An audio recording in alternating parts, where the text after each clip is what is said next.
দুপুর 12টায় আজকে অভিষেক বন্দ্যোপাধ্যায়ের ওড়ার কথা ছিল বীরভূমের উদ্দেশ্যে, যেখানে আপনারা জানেন যে সেখানে রামপুরহাটের জনসভা, তার পাশাপাশি তারাপীঠে সেখানে তারামা দর্শন এবং সোনালী খাতুনের সদ্যজাত পুত্র সন্তানকে দেখার কর্মসূচি ছিল তার। এরপর বেলা কিছুটা গড়াতে না গড়াতেই খবর আসে যে অভিষেক বন্দ্যোপাধ্যায়ের যে চপার, সেই চপারকে ওড়ার অনুমতি দেয়নি ডিজিসিএ। তৃণমূল কংগ্রেস তারা অভিযোগ করতে থাকে যে এটা রাজনৈতিক চক্রান্ত।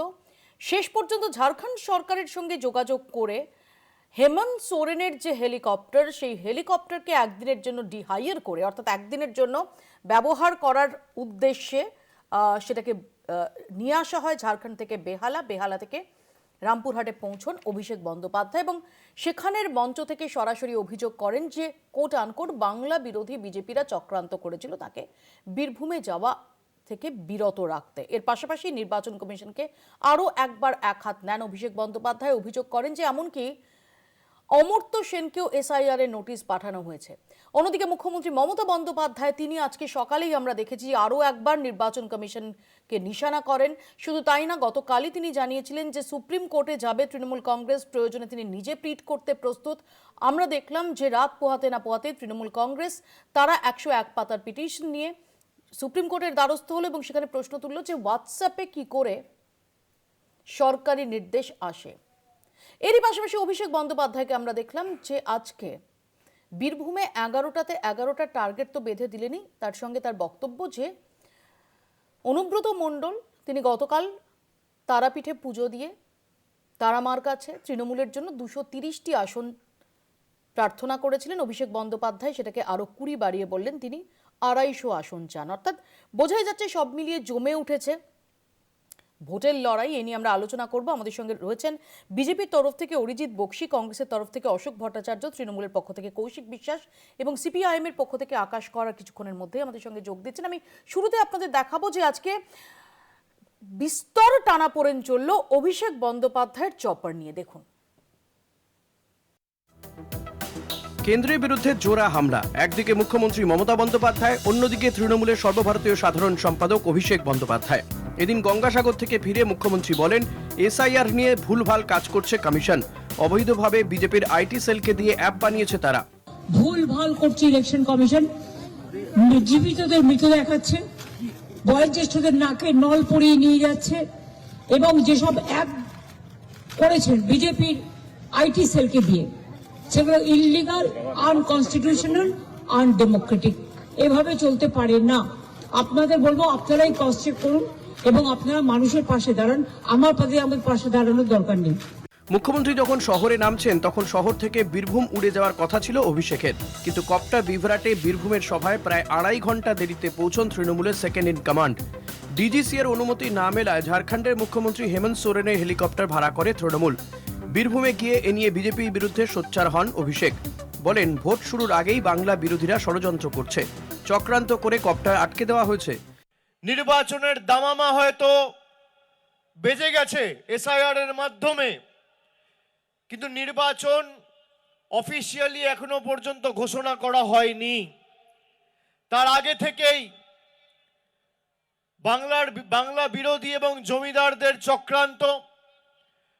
আমার হেলিকপ্টারের একটা পারমিশন যেটা সকাল 11টায় দেওয়ার কথা ছিল এখনো পর্যন্ত সেটা দেয়নি।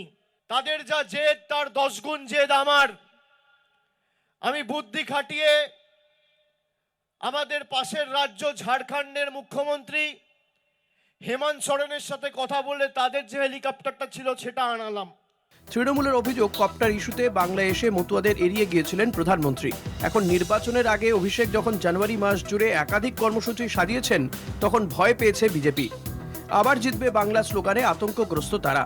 আশঙ্কিত হয়েই অভিষেককে আটকানোর চেষ্টা হচ্ছে। ডিজিসি এর মাধ্যমে তারাই কলকাঠি নাড়ছে বলে ক্ষোভ প্রকাশ করেছে টিএমসি। যদিও তৃণমূলের অভিযোগ উড়িয়ে পাল্টা কটাক্ষ করেছেন শুভেন্দু। ওনার ডিজিসিএ কে বিরুদ্ধে মামলা করা উচিত, ডিজিসি এর বিরুদ্ধে মামলা করা উচিত এবং ডিজিসিএ সেখানে আত্মপক্ষ সমর্থন করবে। সব বিষয়ে আমাদের ঢোকার তো কোনো প্রয়োজন নেই। আমরা টেকনিক্যালি এর আগে মমতা বন্দ্যোপাধ্যায় বনগা যাওয়া নিয়ে হইচই রই রই করেছিল, ডিজিসিএ বলে দিয়েছিল যে আপনার রিনিউয়াল করেননি, টাকা জমা দেননি। এখানেও কিছু টেকনিক্যাল থাকতে পারে। অভিষেক বন্দ্যোপাধ্যায়কে চ্যালেঞ্জ করছি, আমি যেটা বলছি ক্ষমতা থাকলে মিথ্যে প্রমাণ করে দিতে। আজকে ওনার যে অপারেটরকে উনি নিয়োগ করেছিলেন হেলিকপ্টার দেবার জন্য, সে অপারেটর নতুন হেলিকপ্টারের জন্য অ্যাপ্লিকেশন করে। নতুন হেলিকপ্টার, যে হেলিকপ্টার আগে পারমিশন নেওয়া ছিল না, সেই নতুন পারমিশনের জন্য একটি হেলিকপ্টার, যেহেতু অভিষেক ব্যানার্জি সহ অন্যান্যরা যে কেউই চড়ুক না কেন, তার সুরক্ষা যাঁচ, সুরক্ষা পরীক্ষা অনেকটা টাইম লাগে এবং নতুন হেলিকপ্টার ইন্ট্রোডিউস হলে তার টাইম অনেক বেশি লাগে। টোটাল ফেলিওর হচ্ছে তার অপারেটরের। বনগাঁয় এসআইআর বিরোধী সভা করতে যাওয়ার সময় মমতার ক্ষেত্রে কপ্টার সমস্যা হয়েছিল। লাইসেন্সের সমস্যার কারণে হেলিকপ্টারে যেতে পারেননি মমতা। সেদিন সড়ক পথে বনগাঁ গিয়েছিলেন তিনি। তবে ইন্ডিয়া মঞ্চের হেমন্ত সোরেন পাশে দাঁড়ানো এদিন তার কপ্টারে বীরভূম উড়ে যান অভিষেক। ফলে 26শে ভোটের আগে প্রতিদিনই যে কোনো না কোনো ইস্যুতে তৃণমূল বিজেপি সংঘাত চরমে উঠছে তা স্পষ্ট হচ্ছে। কলকাতা টিভি। শুরুতে আসবো যে অরিজিৎবাবু, আমরা আজকে দেখলাম যে দুপুর থেকে আজকে হেলিকপ্টার একটা বড় ইস্যু হয়ে দাঁড়ালো এবং সেখানে দাঁড়িয়ে তৃণমূল কংগ্রেসের যেটা অভিযোগ যে একদম রাজনৈতিক উদ্দেশ্য প্রণোদিতভাবে অভিষেক বন্দ্যোপাধ্যায়ের বীরভূম যাত্রা সেটা আটকানোর চেষ্টা করা হয়েছিল। শেষ পর্যন্ত ঝাড়খণ্ডের মুখ্যমন্ত্রী হেমন্ত সোরেন তার হেলিকপ্টার সেটা আজকের জন্য ডিহায়ার করে তিনি বীরভূম যান এবং সেখানে সবকটি কর্মসূচি তিনি পালন করেন। এরপর বাই রোড তিনি ফিরছেন এবং এখানে দাঁড়িয়েই আরও একবার তৃণমূল কংগ্রেসের অভিযোগ যে আপনারা বাংলা বিরোধী, আপনারা ভোট এখনো ঘোষণা হয়নি তার আগে থেকে এরকম রাজনৈতিক উদ্দেশ্য প্রণোদিত বিভিন্ন রকম চেষ্টা করে যাচ্ছেন। দুই, তৃণমূলের কোনো কোনো স্তর থেকে এটাও বাঁচিয়ে দেওয়ার চেষ্টা করা হচ্ছে যে অভিষেক বন্দ্যোপাধ্যায় তার জন্য অপেক্ষারত যারা জনসভায় তাদের কাছে পৌঁছবেন বলে তিনি এমনকি ঝাড়খণ্ড থেকে হেলিকপ্টার আনিয়ে উড়িয়ে গেলেন। এখানে তারা ইঙ্গিত করছেন যে তাহেরপুরের প্রধানমন্ত্রী তিনি উড়ে যেতে পারলেন না। মতুয়াদের কাছে শীত তো কলকাতায় খুব জাঁকিয়ে পড়েছে, অনেকেরই শীত ঠিক সহ্য হয় না, তো অনেক কিছুই তখন আবোল তাবোল মুখ থেকে বেরোয়। আমি তো আবার অন্য কথা শুনলাম, আমি শুনলাম যে আজকের যেখানে অভিষেক বন্দ্যোপাধ্যায় যাওয়ার কথা ছিল, একটু দেখলামও একটু আগে আপনাদের চ্যানেলেই যে ওখানে ওই সেই কি কাগুজে বাঘ অনুব্রত সে থাকবে বলে ওখানে নাকি জেলার যারা পুলিশ কর্মী তাদের মায়েরা এবং স্ত্রীয়েরা এককাট্টা হয়েছিলেন ওনাকে গো ব্যাক বলবেন বলে, কারণ অনুব্রতর কোনো শাস্তি ওই বীরভূমের মাটিতে দাঁড়িয়ে যে কদর্য মন্তব্য উনি পুলিশের মা বোনেদের নিয়ে করেছেন, তারপরে অভিষেক ব্যানার্জিকে সেরকম কোনো পদক্ষেপ নিতে ওনার বিরুদ্ধে দেখা যায়নি। যাই হোক, এখন ঘটনা যেটা সেটা খুব পরিষ্কার রয়েছে। 2025 নভেম্বর এই একই রকম একটা গিমিক তৈরির চেষ্টা করেছিলেন মমতা ব্যানার্জি, যেটা একটু আগে দেখালেন আপনারা। ঠাকুরবাড়ি যাওয়ার কথা ছিল, অনেক কিছু বললেন, ক্ষুব্ধ হয়ে গেলেন, চিৎকার চেঁচামেচি, মারাত্মক নাটক। শেষে দেখা গেল কি পরিবহন মন্ত্রী স্নেহাশিস চক্রবর্তী বললেন যে খুব বড় ভুল হয়ে গেছে, যে হেলিকপ্টারে করে ওনার যাওয়ার কথা ছিল তার ইন্স্যুরেন্স ফেল করে গেছিল এবং সেটা তারা কেউ পরিবহন দপ্তর জানতোই না, তাই তিনি যেতে পারেননি, হেলিকপ্টার দিতে পারেননি। এখানে তো পরিষ্কার দেখাই যাচ্ছে, আমি যদিও ডিজিসি এর মুখপাত্র নই কিন্তু পরিষ্কারভাবে একটা জিনিস বলেইছেন আমাদের সম্মানীয় নেতা সুকান্ত মজুমদার। উনি বলছিলেন যে একটা নতুন হেলিকপ্টারের নতুন হেলিকপ্টারের রিকুইজিশন দিয়েছিলেন উনি খুব অল্প সময়ের নোটিশে।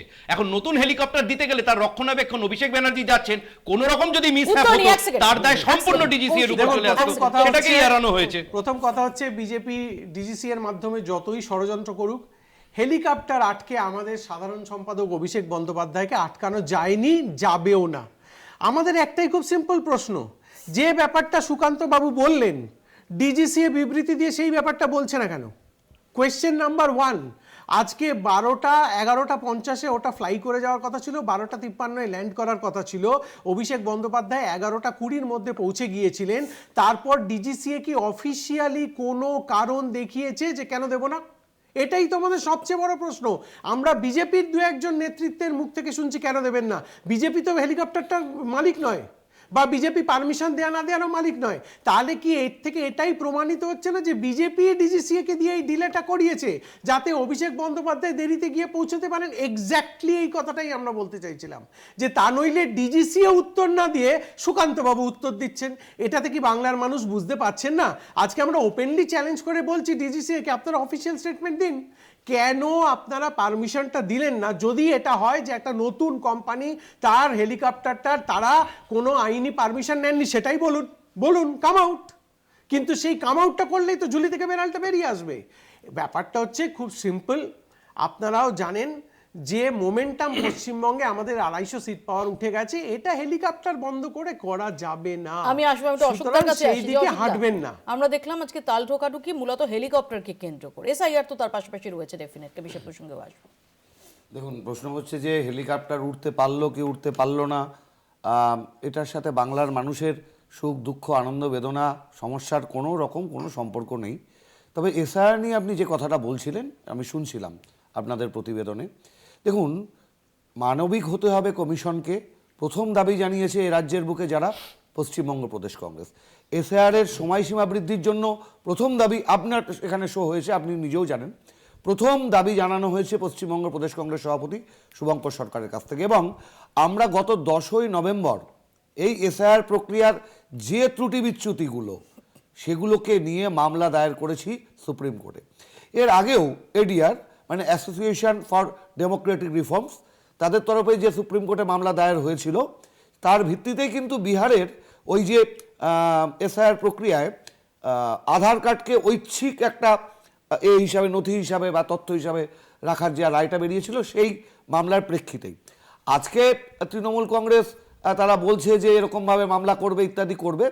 প্রশ্ন হচ্ছে যে যেটা কংগ্রেস অনেক প্রথমে ভেবেছে সেটা পরবর্তীকালে তৃণমূল ভাবছে, এটা খুব আনন্দের বিষয়। তবে সেই ভাবনার মধ্যে স্বচ্ছতাটা তখনই আসবে। দেখুন, এসআইআর প্রক্রিয়া স্বচ্ছতার জন্য বলা হচ্ছে, তো সেই প্রক্রিয়ার স্বচ্ছতা নিয়ে প্রশ্ন উঠছে, কিন্তু একদিকে অনুব্রত মণ্ডল, একদিকে শওকত মোল্লাদের মতন মানুষদের নিয়ে যদি নির্বাচন লড়াইয়ের কথা বলে তৃণমূল, আর সেই তৃণমূলের মুখে যদি স্বচ্ছতার কথা শুনতে হবে, এ কর্তা আসতে কোন ঘোড়ায় শূন্য আসবো, এছাড়া আর কিছু বলার নেই। আকাশ, ইতিমধ্যেই আমরা দেখলাম যে গতকাল মুখ্যমন্ত্রী মমতা বন্দ্যোপাধ্যায় বলার পর আজকে আমরা দেখলাম তৃণমূল সুপ্রিম কোর্টের দ্বারস্থ হয়েছে, যেটা আমি আগেও বললাম যে 101 পাতার পিটিশন জমা দেওয়া হয়েছে। প্রশ্ন তোলা হয়েছে যে সরকারি নির্দেশ কিভাবে হোয়াটসঅ্যাপে কমিউনিকেটেড হয়। এর পাশাপাশি আমরা দেখলাম যে অভিষেক বন্দ্যোপাধ্যায় তিনি অভিযোগ করছেন যে শুধু মোহাম্মদ শামী বা দেব নন, এমনকি অমর্ত্য সেনকেও এসআইআর নোটিশ পাঠানো হয়েছে। দেখুন, মমতা ব্যানার্জি তো বলেছিলেন যে উনি বেঁচে থাকতে পশ্চিমবাংলায় এসআইআর হবে না। এখন আমাদের যতদূর বিশ্বাস উনি বেঁচেই আছেন এখনো, কিন্তু এসআইআর হচ্ছে। পশ্চিমবাংলার মানুষও দেখতে পাচ্ছেন যে বিজেপির বিরুদ্ধে তারা এমন একটা দলকে নির্বাচিত করেছেন বিজেপির বিরোধিতা করবার জন্য বা বিজেপিকে ঠেকানোর জন্য, যাদের নিজেদেরই কথার কোনো দাম নেই। কিন্তু এই ব্যাপারগুলো ঢেকে দেওয়ার জন্যই হেলিকপ্টার। কথাটা হচ্ছে যে বিজেপি, ধরে নিচ্ছি যদি এইটাই বিজেপির চক্রান্তে হয়ে থাকে অভিষেক বাবুর কথা অনুযায়ী, যে বিজেপি দুর্নীতির সমস্ত অভিযোগ থাকার জন্য অভিষেক বাবুকে জেলের বাইরে রেখেছে, সেটা হেলিকপ্টার নিয়ে কি করবে আমি এত বলতে পারছি না। কিন্তু আরো একটা ফান্ডামেন্টাল প্রশ্ন হচ্ছে আমার এই, যে এত আকাশে উঠতে হচ্ছে কেন? কলকাতা থেকে বীরভূম বা অন্য কোথাও থেকে বীরভূম কত দূর, যে হেলিকপ্টার ছাড়া যাওয়া যাবে না? রাস্তায় যাওয়ার, মাটি ঘেঁষে যাওয়ার ক্ষেত্রে এত ভয় কিসের নেতাদের, শাসক দলের নেতাদের? কিন্তু পশ্চিমবাংলার মানুষ ঠিক করেছে তৃণমূলকে আকাশ থেকে মাটিতেই নামিয়ে আনবে। আর সেই ইস্যুগুলো, যে ইস্যুগুলোতে তৃণমূল এবং বিজেপি দুটো দলই বিপদে পড়ে, সেইখান থেকে নজর ঘোরানোর জন্য কখনো হেলিকপ্টার, কখনো এই সমস্ত আবল তাবল নন ইস্যুকে ইস্যু করা হচ্ছে।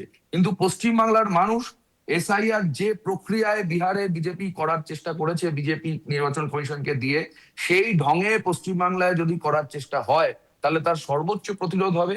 যার বিভিন্ন সমস্যা ইতিমধ্যে দেখা যাচ্ছে, যে শুভেন্দু অধিকারীরা প্রতিদিন পাড়ায় পাড়ায় চিৎকার করেছিল যে মুসলমান তাড়াবো, রোহিঙ্গা তাড়াবো, 100 কোটি রোহিঙ্গা, সেই রোহিঙ্গাদের খুঁজে নির্বাচন কমিশন বার করতে পারছে তুমি যেটা বললে যে নন ইস্যু, ডেফিনেটলি তুমি যেটা বলছো যে অভিষেক বন্দ্যোপাধ্যায় তিনি হেলিকপ্টার পেলেন কি পেলেন না, এতে সত্যি সাধারণ মানুষের কিছু যায় আসে না। I agree. আমার পয়েন্ট হচ্ছে যে এসআইআর নিয়ে ডেফিনেটলি ভেনেজুয়েলা, তাতে মার্কিন দাদাগিরি, এটা একটা অত্যন্ত গুরুত্বপূর্ণ ইন্টারন্যাশনাল ইস্যু। কিন্তু সেখানেও আমরা ভেনেজুয়েলা নিয়ে যে মিছিল, যে আয়তনের মিছিল এবং যে তৎপরতা দেখেছি বামেদের এসআইআর নিয়ে, সেই বপুর সেই আয়তনের মিছিল কি দেখেছি? সত্যি কি দেখোনি মুপ্রেদি? এটা কি তুমি বাধ্য হয়ে বলছো নাকি আমার? না, আমি জিজ্ঞেস করছি, আমিও তোমাকে জিজ্ঞাসা করছি, তুমি কি সত্যি দেখোনি? আমি এইটা জিজ্ঞেস একটা করছি narrative তোমাকে। নামানোর চেষ্টা হয় প্রতিনিয়ত, যে বামপন্থীরা এটাই নেমেছে কেন ওটাই নামিনি, ওটাই নেমেছে কেন এটাই নামিনি। আরে এ তো বিজেপির মতো কথা হয়ে যাচ্ছে। এ তো বিজেপির বাড়ির কারোর যদি বিপদ হয়, আমি বন্ধু হিসেবে পাশে দাঁড়াতে গেলে সেই এখন আমি ভয় পাচ্ছি যে সেই লোকটা আমাকে বলবে যে তুমি কেন ওইটার প্রতিবাদ করনি, আমার বাড়ির পাশে এসে দাঁড়াতে হবে না। এই কথাটার কোনো মানে নেই। পশ্চিমবাংলায় যতগুলো মানুষের জ্বলন্ত ইস্যু হয়েছে, তুমি একটি ইস্যুতে দেখাতে পারবে যে বামপন্থীরা পথে নামেনি? হ্যাঁ, মিছিলের আকার, মিছিলের দৈর্ঘ্য প্রতিদিন সমান হয় না। আগে 11 সালের আগে যা মিছিল বামপন্থীদের হতো, এখন যদি তুমি সেটা আশা করো, তাহলে আমি তোমাকে বলবো পরের সব ভোটগুলোতে তুমি প্রচার করো বামপন্থীদের হয়ে, আমাদের ভোট দিন, আমরা এমএলএ এমপি পাই, আবার অনেক বড় বড় মিছিল করবো, তোমরাও খুশি হবে। কেন আকাশ, আমি তো যদি ভুল না করে থাকি, ব্রিগেডে তোমাদের সমাবেশে যথেষ্ট ভিড় হয়, এটা অস্বীকার করার তো কোনো জায়গা নেই। ব্রিগেডে তোমাদের ব্রিগেডে এমনকি তোমাদের 2 বছর আগে এই এক সেকেন্ড, না আমি নামনি একবারও বলিনি। প্রথমত আমি বলি 2 বছর আগে যুবদের আয়োজিত ব্রিগেডেও যে ভিড় হয়েছিল সেটা চোখে পড়ার মতো। তাই তো, তাহলে হোয়াটস দ্য পয়েন্ট? তোমাদের এমএলএ এমপি না থাকা সত্ত্বেও পশ্চিমবাংলার সমস্ত কোন ইস্যুটায় বামপন্থীরা পথে নামেনি, আর কোন অগ্নি পরীক্ষা দিলে তোমরা খুশি হবে, এইটা আমাদের প্রশ্ন। বাংলাদেশ নিয়ে নাকি আমরা পথে নামিনি, 400 মিছিলের ছবি দেখাবো। আমরা এসআইআর নিয়ে নাকি পথে নামিনি, 4000 মিছিলের ছবি আমি তোমাদের দেখাতে পারি। পশ্চিমবাংলার মানুষ দেখেছেন পাড়ায় পাড়ায়, তোমাদের সাংবাদিকরা যারা কভার করেন, তোমার চ্যানেলে দেখানো না হলেও সাংবাদিকরা অন্য দেখেছেন নিশ্চয়ই। আমি জানি না, আকাশ, আমি খুব দায়িত্ব নিয়ে বলতে পারি যে গত 2 মাসে, এক সেকেন্ড, গত 2 মাসে, যেহেতু এসআইআর গত 2 মাসে বেশি করে চলছে, গত 2 মাসে বামেদের যতগুলো, ডেফিনেটলি আমরা তো প্রত্যেকটা পাড়ার মিছিল তো দেখাতে পারবো না, কিন্তু যতগুলো মেইনস্ট্রিম মিছিল হয়েছে, কলকাতা টিভিতে সবচেয়ে বেশি কভারেজ পেয়েছে। এটা আমি তোমার দায়িত্ব নিয়ে কলকাতা টিভির ডেপুটি এডিটর হিসেবে বলে রাখলাম। Just keep it in your mind. Just keep it in your mind. Okay? Anyway, এক সেকেন্ড, আমি অরিজিৎ বাবুর কাছে আসবো। অরিজিৎ বাবু, প্রশ্ন হচ্ছে অমর্ত্য সেন, তার কাছে নাকি এসআইআর এর নোটিশ গেছে। অমর্ত্য সেন মানে তাকেও নাগরিকত্বের প্রমাণ দিতে হবে? দেখুন, প্রশ্নটার মানে অ্যাঙ্গেলটা অন্যরকম ভাবে এলো আমার কাছে, যে অমর্ত্য সেন তার কাছেও গেল। আমরা তো বারে বারে একটাই কথা বলে থাকি না, যে এবং সিনেমা থেকে শুরু করে পাবলিক লাইফ সবসময় আমরা শুনি যে আইন নিয়ম সবার জন্য। আমি এখানে একটা তথ্য দিই জাস্ট। কিছুদিন আগে আপনার মনে থাকবে যে যখন মমতা বন্দ্যোপাধ্যায় একদম যখন ডোর টু ডোর হচ্ছে, তার যে লাস্ট ইনিউমারেশনের যে লাস্ট সময়টা, সেই সময় মমতা বন্দ্যোপাধ্যায় একদিন বলেছিলেন যে তিনি তখনও তারপর বোধহয় 24 ঘন্টা বা 48 ঘন্টা বাকি ছিল, তিনি বলেছিলেন তিনি তখনও ফর্ম ফিল আপ করেননি।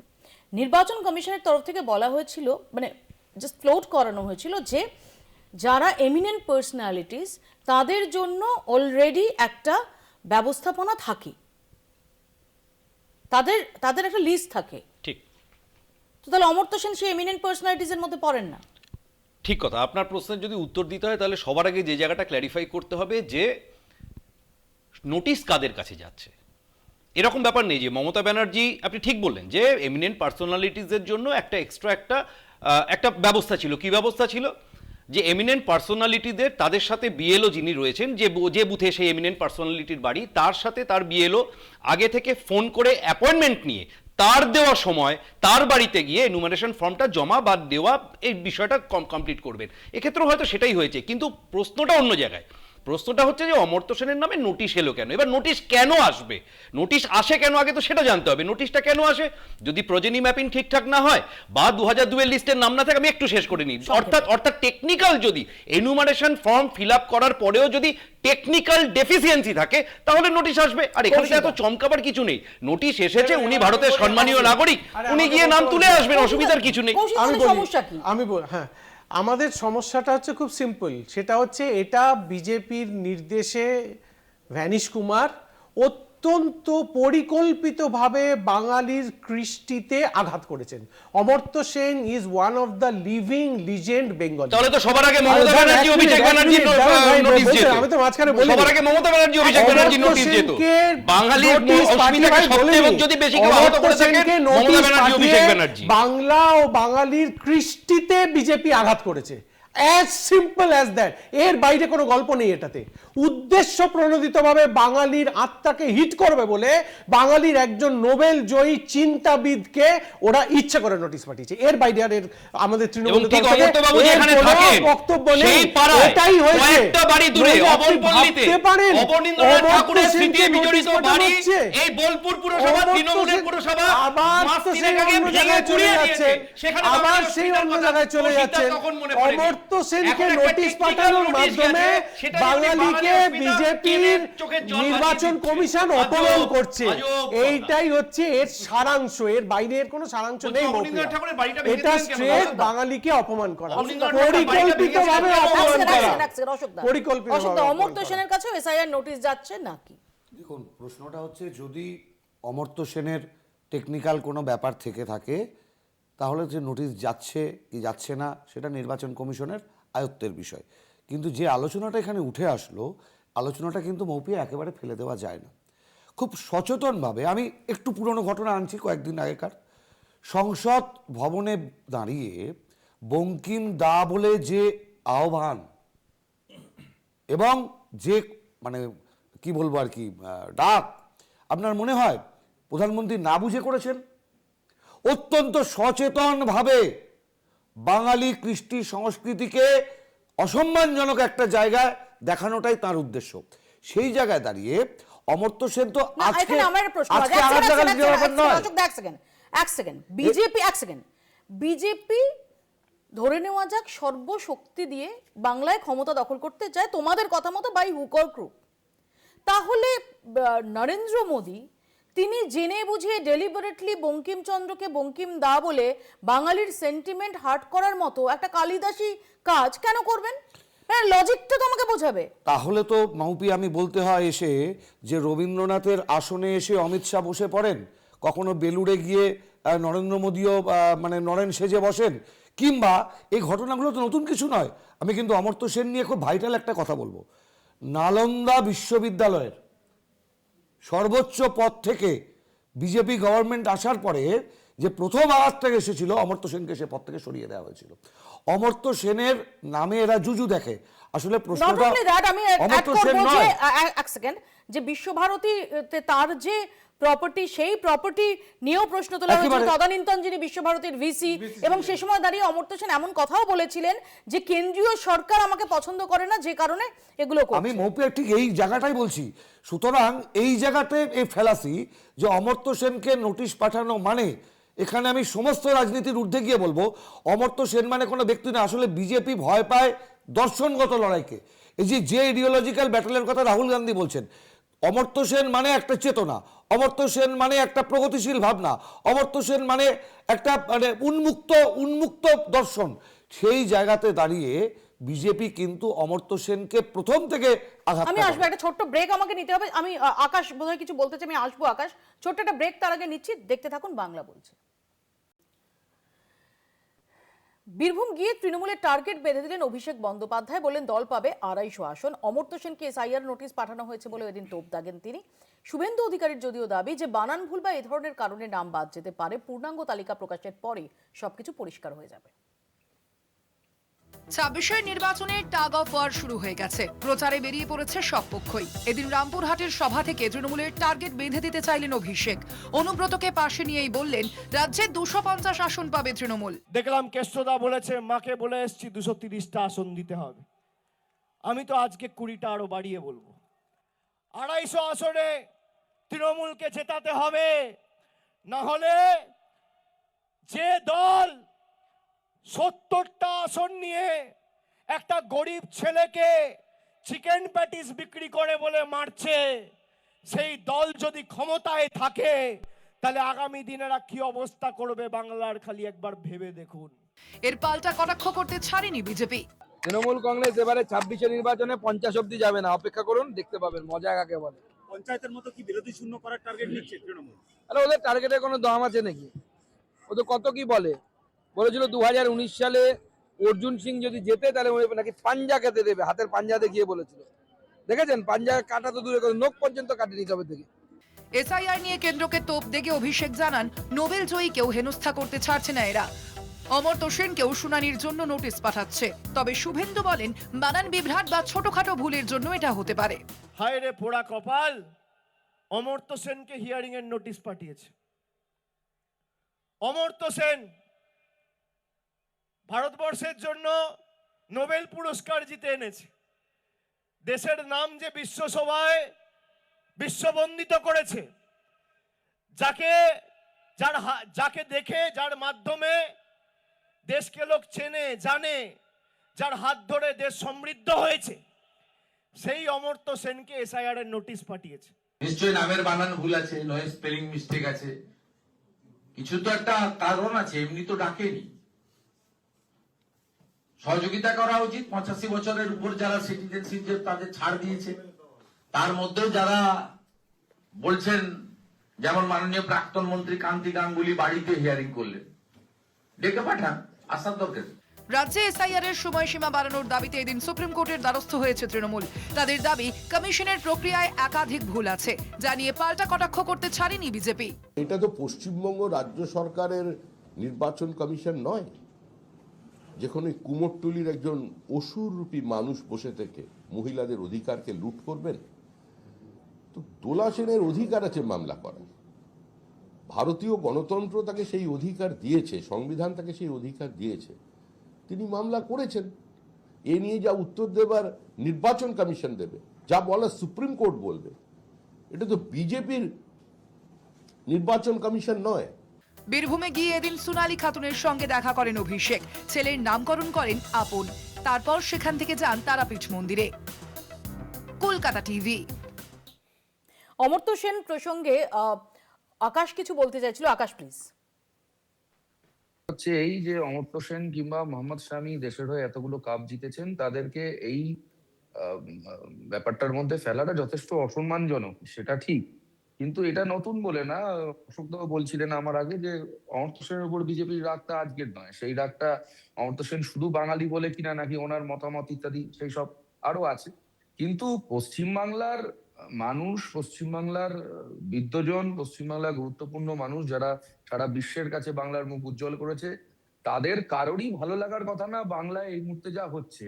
তৃণমূলের অভিষেক বাবু এত কথা বলছেন, ওনারই সাঙ্গপাঙ্গরা কয়েক বছর আগে এলকিন রোডে গিয়ে সুভাষ বাবুকে আসতে বলেছিলেন, আবার ওনার চাঁদা দেওয়ার জন্য, মানে স্বর্গ থেকে নেমে আসার আহ্বান জানিয়েছিলেন। এইসব আরো কাণ্ড কারখানা আছে, সেটা অন্য কথা। কিন্তু সার্বিকভাবে সেখানে সুগত বসুর বাড়িতে গিয়েছিলেন, নিশ্চয়ই মনে আছে, আপনার বলেছিলেন যে ওনাকে আসলে এসে বলবেন টাকাটা দিয়ে।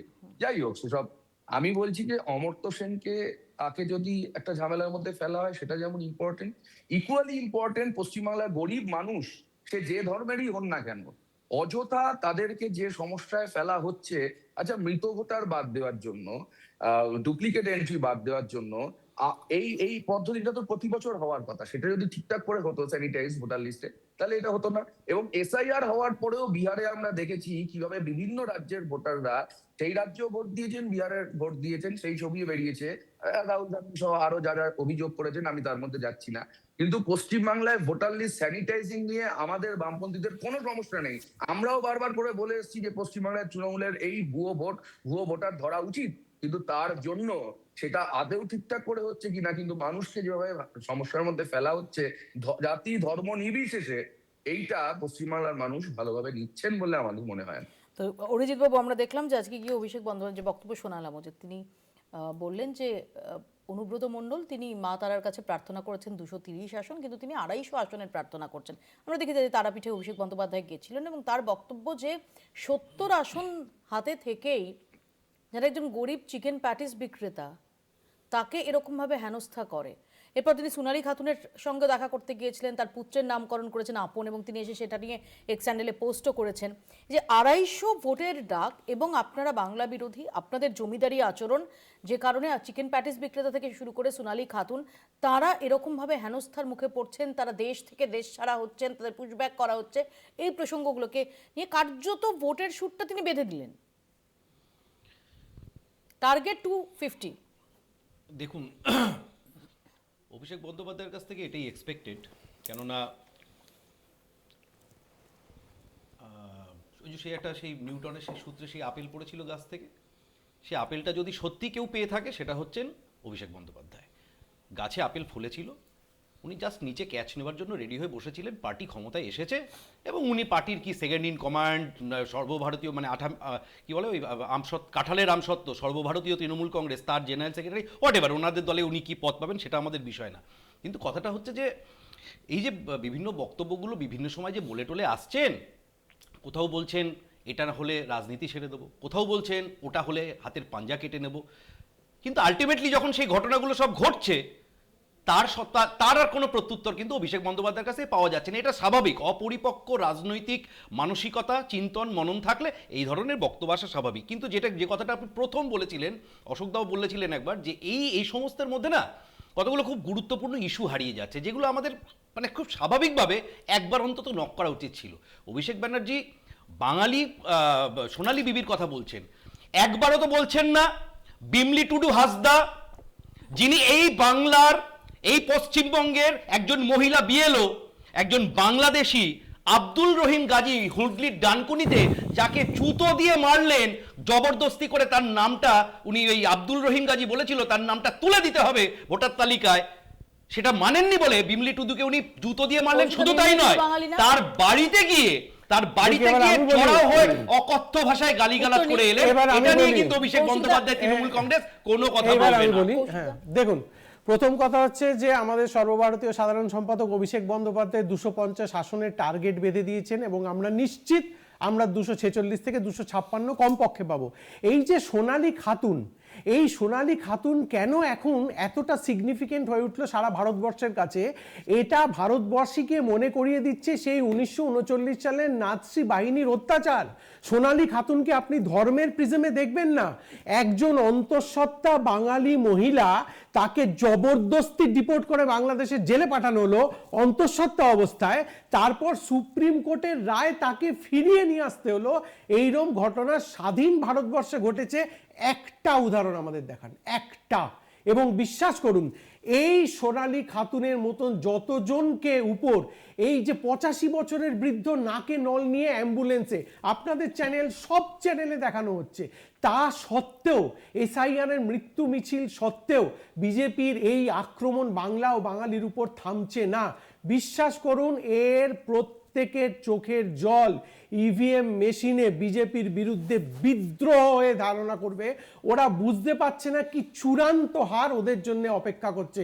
সোনালী খাতুন একটা সিম্বল, এই সিম্বলটার উপর দাঁড়িয়ে প্রত্যেক বাংলা ও বাঙালির মানুষ, আপনি ভাবতে পারেন একটা কথা, 70টা আসন পেয়ে তাদের একজন কোন রাজ্য কমিটির সদস্য দুদিন আগে বলেছেন যে লক্ষ্মীর ভান্ডার যদি আপনার বাড়িতে মা বা স্ত্রী পায় তাকে ঘরে বন্ধ করে রাখবেন। এটা ভারতবর্ষে হতে পারে? এটা কোনোদিনও দেখেছেন? একটা রাজ্য কমিটির সদস্য বলছেন সেই মাকে ঘরে বন্ধ করে রাখবেন, ভোট দিতে দেবেন না, কারণ সে লক্ষ্মীর ভান্ডার পায়। সোনালী খাতুনের বিষয়ে এই তার বিরুদ্ধে বিজেপি কোনো অবস্থান নিয়েছে? বিজেপি খুব পরিষ্কার বলেছে যে ঘটনা ঘটেছে সেই ঘটনা অনভিপ্রেত এবং ইলেকশন কমিশনের টেকনিক্যাল গাফিলতি বা টেকনিক্যাল গাফিলতি একজন লাভলি খাতুন। প্রথমত হচ্ছে নির্বাচন কমিশনের ভুলে সোনালী খাতুন যাননি, দিল্লিতে তিনি কাজ করতেন, সেখান থেকে দিল্লি পুলিশ তাকে বাংলা ভাষা কথা বলার জন্য সন্দেহ করে এবং তারপরের ঘটনা আমরা সবাই জানি, তাকে পুশব্যাক করা হয় এবং তারপর অনেক কাঠখড় পুড়িয়ে তাকে এই গত মাসে তাকে আনা হয়েছে। আমার এখানেই প্রশ্ন, সোনালী খাতুনের এই ঘটনা আমি ধরেও নিলাম যে দিল্লি পুলিশের কোনো একজন অফিসার বা কোনো একজন নিচুতলার কর্মী তাদের দ্বারা এটা হয়েছে, আমি ধরে নিলাম, ধরে নিচ্ছি, আমি এতটাই ডিসকাউন্ট দিয়ে ধরে নিচ্ছি। সোনালী খাতুনকে ফিরিয়ে আনার প্রক্রিয়া সেটা তো কেন্দ্রীয় সরকার যদি ইনিশিয়েটিভ নিয়ে করতো, কেন্দ্রে যারা শাসন ক্ষমতায় রয়েছে বিজেপি যদি ইনিশিয়েটিভ নিয়ে করতো, সেটা ধরো সহজ হতো। রাদার আমরা কি দেখেছিলাম যে আদালতের নির্দেশের পর সেটাকে কাউন্টার করে কেন্দ্র স্টেটমেন্ট দিয়েছিল আদালতে। না, আমি আপনাকে এই জায়গাটা এটা আমি অস্বীকার আপনাকে করতে পারেন ফ্যাক্টর না, আমি অস্বীকার করছি না, আমি ফ্যাক্টর। ধরুন যে ঘটনা ঘটেছে সোনালী সোনালী খাতুন তো খাতুনের নির্বাচন সাথে কমিশনের এসআইআর এর নাম বাদ যায়নি। সোনালী খাতুনের সাথে যে ঘটনা ঘটেছে সেই ঘটনা অনভিপ্রেত, অনাকাঙ্ক্ষিত এবং অবশ্যই এই আপনারা কি ধরনের করেছেন ঘটনা তাকে ঘটা ফিরিয়ে আনতে? উচিত হয়নি। কিন্তু আপনারা কি এখানে করেছেন তাকে ফিরিয়ে আনতে? কিন্তু এখানে আপনি যেটা বলছেন যে আদালতে গিয়ে ভারতীয় জনতা পার্টি বা ভারত সরকার বললেন 4 যে সপ্তাহে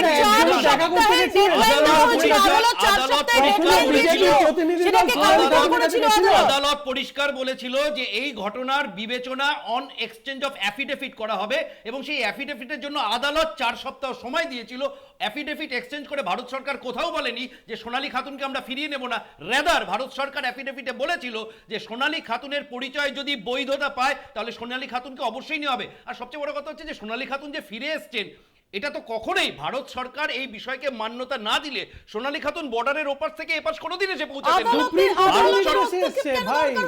সুপ্রিম কোর্টের নির্দেশে যখন সোনালী খাতুনের বিষয়টা আদালতে গড়িয়েছে তখন আবশ্যিকভাবে আদালতের মতামত নিয়েই ভারত সরকারকে কাজ করতে হবে, যেখানে আদালত বলেছিল আজকে তো আমরা, আপনি যেটা বলছেন যে আমাদের কি আজকে দেখাটা স্বাভাবিক ছিল যে শুভেন্দু অধিকারী, সুকান্ত মজুমদাররা তারা এটাতে ইনিশিয়েটিভ নিচ্ছেন যে কোনোভাবে এই আপনি যে অনভিপ্রেত বললেন যে সোনালী খাতুন তার পুশব্যাক হয়েছে, অ্যাডভান্স স্টেজের অন্তঃসত্ত্বা, তাকে ফিরিয়ে আনার ব্যাপারে শুভেন্দু অধিকারী, সুকান্ত মজুমদার, শ্রমিক ভট্টাচার্যরা ইনিশিয়েটিভ নিচ্ছেন এবং ফিরিয়ে আনার পর আজকে যখন সোনালী খাতুনের পুত্র সন্তান হচ্ছে তাকে তারা দেখতে যাচ্ছেন এবং তারা এক্সপেক্ট করছেন, সোনালী খাতুন এক্সপেক্ট করছেন যে শুভেন্দু অধিকারী, সুকান্ত মজুমদার বা শ্রমিক ভট্টাচার্য তার ছেলের নামকরণ করবে।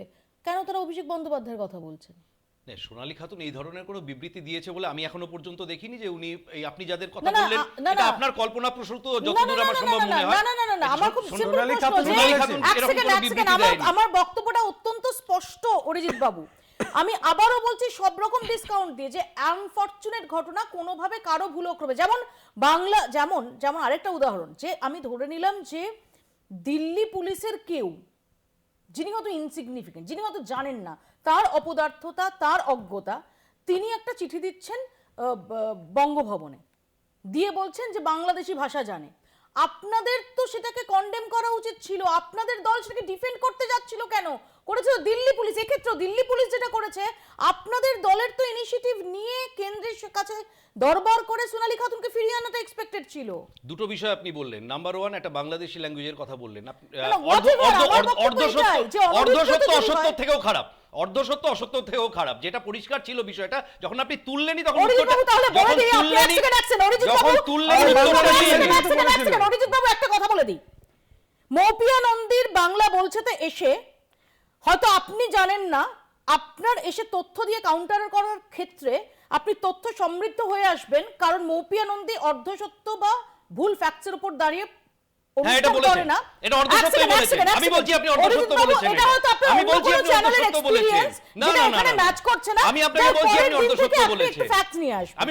আমি আপনাকে চেক করে দিই, আমি বলে দিই দিল্লি পুলিশের আমার কাছে মোবাইলে রয়েছে, খুঁজে বার করতে একটু কিছুক্ষণ লাগবে, আমি দেখিয়ে দিতে পারবো আপনাকে।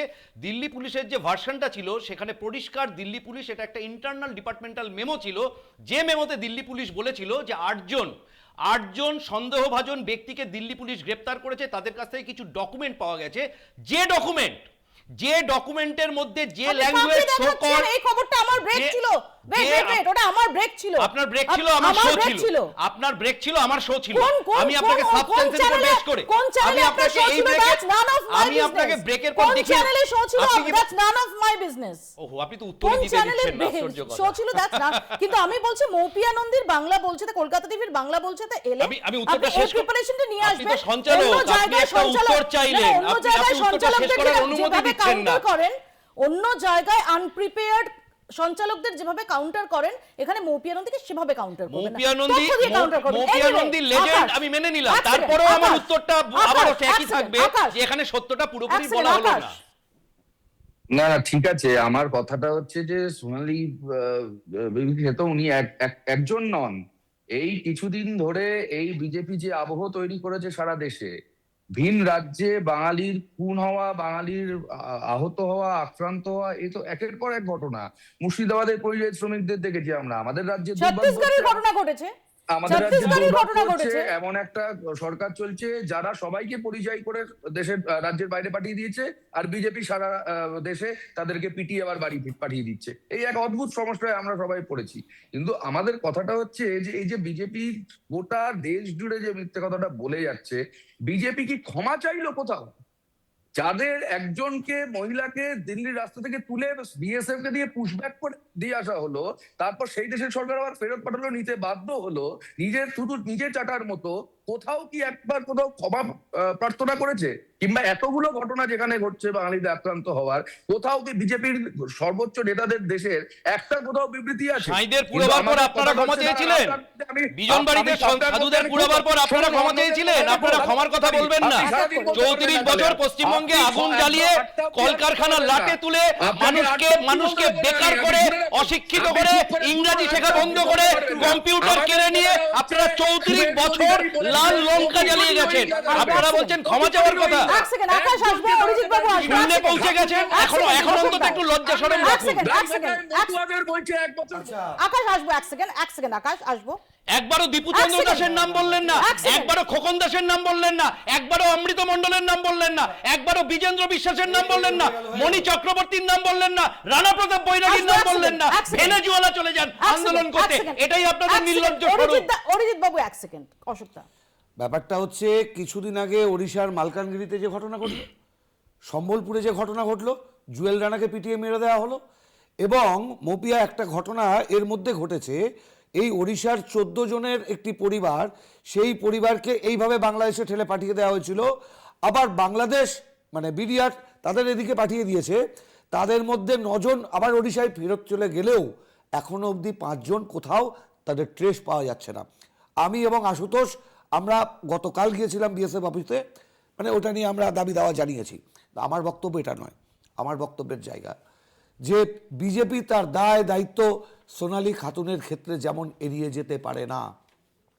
একের পর এক বিজেপি শাসিত রাজ্য ইনক্লুডিং ওড়িশা যে ঘটনা ঘটছে, তৃণমূল রাজনৈতিক বক্তব্য রাখা ছাড়া সরকারিভাবে কোনো দৌত্য চালিয়েছে? আমরা দাবি জানিয়েছি, মাননীয় মুখ্যমন্ত্রী আপনি দৌত্য চালান, কথাবার্তা চালান, অফিসিয়াল কথাবার্তা চালাননি। কেন চালাননি? ইস্যুটা বাঁচিয়ে রাখলে রাজনীতির সুবিধা হবে। এবার হচ্ছে 250 সিট, এটা আমি একটু বলবই। যাকে পাশে নিয়ে 250 সিটের হুঙ্কার দিলেন অভিষেক বাবু, সেই মানুষটা উন্নয়ন ভোট দিতে গেলেই দরজার বাইরে দাঁড়িয়ে থাকবে, তাই তো? এমনকি শঙ্খ ঘোষ তাকে কবিতা লিখতে হয়েছিল, এবং শঙ্খ ঘোষকে অনুব্রত মণ্ডল কি বলেছিলেন? কবি। আমি এক সেকেন্ড, যে আমি রবীন্দ্রনাথকে একমাত্র কবি জানি, শঙ্খ ঘোষ কেউ কবি নয়। আমার বক্তব্য এটা নয়, এটা অনুব্রত মণ্ডল, তার সংস্কৃতি, তার রুচি। ইনফ্যাক্ট শঙ্খ ঘোষ অনুব্রতকে নিয়ে কবিতা লিখতে বাধ্য হচ্ছেন। আমাদের এটা ডাইজেস্ট করতেই কেমন লাগে। তা সেই মানুষকে পাশে রেখে যখন অভিষেক ব্যানার্জি 250 আসনের কথা বলেন মৌপিয়া, এটাও একটা হুমকি। আসলে যার মুখ যে দলের শেষ করবো আমি, যে দলের মুখ অনুব্রত, সে দলের মুখ অভিষেক ব্যানার্জি। দেখুন, প্রথম কথা হচ্ছে যে দিল্লি সহ হরিয়ানা সহ শুনতে খুব ভালো অ্যাপারেন্টলি যে আপনাদের দলের সাধারণ সম্পাদক তিনি টার্গেট বেঁধে দিচ্ছেন, তার পেপ টক দিচ্ছেন। কিন্তু একের পর এক ভোটে যখন আমরা দেখি যে বারবার অভিযোগ ওঠে, সেখানে ভোট লুটের অভিযোগ ওঠে, হিংসার অভিযোগ ওঠে, বিরোধীদের ভোট দিতে না দেওয়ার অভিযোগ ওঠে, বুথ ক্যাপচারের অভিযোগ ওঠে, সেখানে দাঁড়িয়ে এই 250 টার্গেট, এটা পরের ইলেকশনে আপনাদের কর্মীরা অন্যভাবে নেবেন না? দেখুন, এবার আমি উত্তর দুটো দিই। প্রথম কথা হচ্ছে, উনি যেটা বললেন তার খুব সংক্ষেপে বলছি, দিল্লি থেকে হরিয়ানা থেকে যেখানে যেখানে পরিযায়ী মানুষরা আক্রান্ত হয়েছেন, তৃণমূলের প্রতিনিধি দল প্রত্যেকটা জায়গায় গেছিল এবং স্থানীয় প্রশাসনের সঙ্গে কথা বলেছে।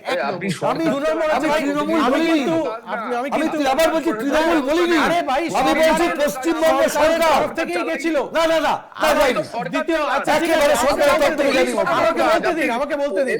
দ্বিতীয় কথা হচ্ছে যে কংগ্রেসের ব্যাপারটা যেটা হয়েছে, রাজত্ব চলে গেছে, রাজবাড়ি চলে গেছে, সেই মেজাজটা যায়নি। আবারও শূন্য পাবে, গ্যারান্টি দিয়ে বলছি 2026-এ শূন্য হবে। 250 আমরা এবার পার করব মানুষের আশীর্বাদ দিয়ে। সবচেয়ে বড় কথা এক মিনিট আমি আপনার সঙ্গে বলি, কেন্দ্রীয় বাহিনী দিয়ে তো নির্বাচন হবে, কেন্দ্রীয় নির্বাচন কমিশন নির্বাচন করবে, এসআইআর এর পর নির্বাচন হবে। এর পরেও যদি আপনারা বলেন যে এখানে লুট হয়, সন্ত্রাস হয়, তাহলে বলবো যে আগে তাহলে কেন্দ্রীয় নির্বাচন কমিশন, কেন্দ্রীয় বাহিনীর পদত্যাগ চাইবেন। নাচতে না জানলে উঠোনের দোষ করবেন না, কেন্দ্রীয় বাহিনী দিয়ে নির্বাচন হবে, তারপরেও যারা মারবেন প্রতিবার কেন্দ্রীয় বাহিনী দিয়ে নির্বাচন হয় না। মপি আমার একটা পয়েন্ট, কেন্দ্রীয় বাহিনী দিয়ে নির্বাচন হয় না প্রতিবার, তা সত্ত্বেও তো শূন্য হন আপনারা। আমার একটাই আমি চ্যানেলে আপনাদের যেটা দেখানো হচ্ছে শুধু সেই বিষয়ে, তো আমাদের বিতর্ক প্রায় শেষের মুখে শুধু একটাই কথা বলবো, দেখুন সত্যি অভিষেক ব্যানার্জি হেঁটে যাচ্ছে কিরকম নায়কোচিত ভাবে না, কিন্তু দুর্ভাগ্যের বিষয় কিরকম কি জানেন তো, সেই লোকটা নায়কোচিত ভাবে হেঁটে যাচ্ছে, তৃণমূল কংগ্রেসের উত্থানে যার কোনো অবদান নেই। আর পিছনে দেখুন লাইন দিয়ে যারা দাঁড়িয়ে রয়েছে, যারা মমতা ব্যানার্জির সাথে এই লাল সিপিএম এর জন্য বিরুদ্ধে লড়েছিল, তারা হাততালি বাজাচ্ছে। এটাই আজকের দিনে তৃণমূলের দুর্ভাগ্য, এটাই আজকের দিনে তৃণমূল নেতাদের দুর্ভাগ্য। হাততালি তালি ঠোকা ছাড়া দলে তাদের আর কোনো অবদান নেই। সেটাও ঠিক নয়, সেটাও একদমই ঠিক নয়। বর্তমান তৃণমূল কংগ্রেসের সাংগঠনিকভাবে আমাদের সেনাপতি অভিষেক বন্দ্যোপাধ্যায় সেটা সবচেয়ে ভালো, সেটা সবচেয়ে ভালো উত্তর দিতে পারবেন দমদমের সাংসদ সৌগত রায়। দমদমের সাংসদ সৌগত রায় একটিকিটা বাইক এড়িয়ে দিয়েছিলেন অভিষেক ব্যানার্জি, খুব দুঃখ নিয়েছিলেন। আমাকে শেষ করতে হবে, 10 সেকেন্ডে আকাশের কাছে যাবো, তারপর 10 সেকেন্ড তোমার কাছে আসবো। আমার কথাটা হচ্ছে একই কথা, নরেন্দ্র মোদী যেমন 400 পার করেছিলেন, খোয়াবে, এই খোয়াবি হবে, বাস্তবের মাটিতে হবে না। তৃণমূল পশ্চিমবাংলায় যে সিচুয়েশন তৈরি করেছে, বাংলার মানুষ ঠিক করে যদি ভোট দিতে পারে, তাহলে তারা মা, বড় মা, পিসিমা কেউই কারোর মাথায় পা ঠুকেও, কারোর পায়ে মাথা ঠুকেও অভিষেক বাবু যে স্বপ্ন বলছেন এটা হবে এই ধরনের মন্তব্য না আমার ভালো লাগে। এই ধরনের কমেন্ট করবেন না, না না প্লিজ, আপনি ক্ষমা চান। আকাশে স্লিপ অফ টাং হয়েছে, আকাশে স্লিপ অফ টাং হয়েছে, আকাশে স্লিপ অফ টাং হয়েছে। ধিক্কার রইল আপনাদের, মনে হয় রেকটিফাই করে নেওয়া উচিত। ধিক্কার রইল আপনাদের। আকাশে একটা স্লিপ অফ টাং হয়েছে।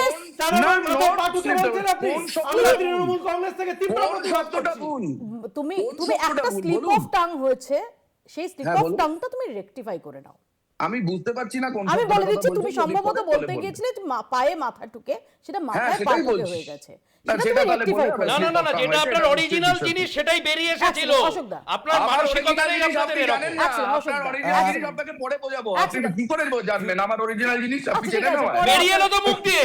তারা মা বড় মা, আপনি বলছেন মাথায় পা ঠুকে, আপনি আগে ক্ষমা চান, আপনি আগে চ্যানেলে বসে ক্ষমা চান, আপনি ক্ষমা চান।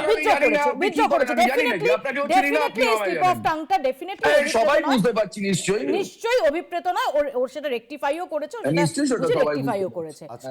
তৃণমূল মুখপাত্র কৌশিক বাবু সংক্ষেপে আমাকে শেষ করতে হবে। বললেন, তুমি 10 সেকেন্ড দিয়েছো, 10 সেকেন্ড দিয়েছি। কৌশিক বাবু বললেন যে কংগ্রেস শূন্য পেয়েছে, এটা একদম ইতিহাসে লেখা থাকবে। হয়তো আবার কংগ্রেস যদি কখনো শূন্য পায়, সেটাও ইতিহাসে লেখা থাকবে, আমরা ভবিষ্যৎ দ্রষ্টা নয়। কিন্তু কংগ্রেসের নামের পাশে কোনোদিন এনডিএর সাথে বিজেপির সাথে ঘর করেছে, এই কলঙ্ক লেখা থাকবে না কৌশিক বাবু, যে কলঙ্ক নিয়ে আপনাকে চলতে হয়। 54,000 কংগ্রেস কর্মীর খুনি সিপিএম এর সঙ্গে ঘর করেছে। দাদা তার সঙ্গে করেছে, আপনারা আমাদের ছাত্র যৌবনের সঙ্গে বিট্রে করেছেন।